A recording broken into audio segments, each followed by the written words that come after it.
Наш дом признан аварийным, но его нет в программе переселения. Нас переселят.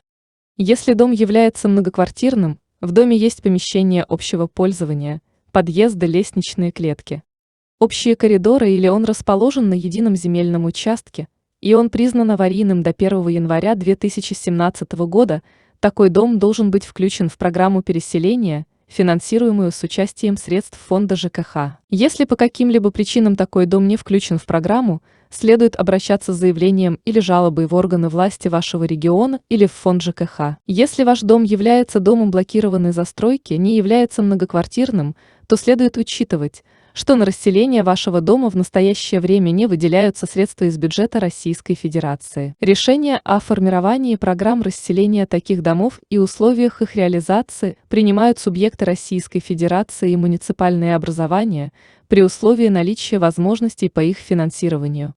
Обращение о содействии в расселении таких домов следует направлять в субъекты РФ и муниципальное образование по месту нахождения таких аварийных домов. Жилыми домами блокированной застройки являются жилые дома с количеством этажей не более чем 3, состоящие из нескольких блоков, количество которых не превышает 10 и каждый из которых предназначен для проживания одной семьи.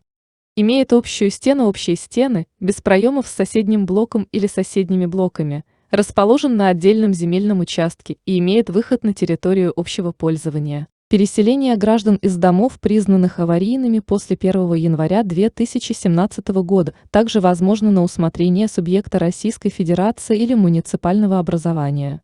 В настоящее время средства федерального бюджета на расселение таких домов не предоставляются. Решение об использовании средств федерального бюджета на расселение домов, признанных аварийными после 1 января 2017 года, может быть принято после завершения в соответствующем субъекте РФ мероприятий, предусмотренных национальным проектом расселения многоквартирных домов, признанных аварийными до 1 января 2017 года.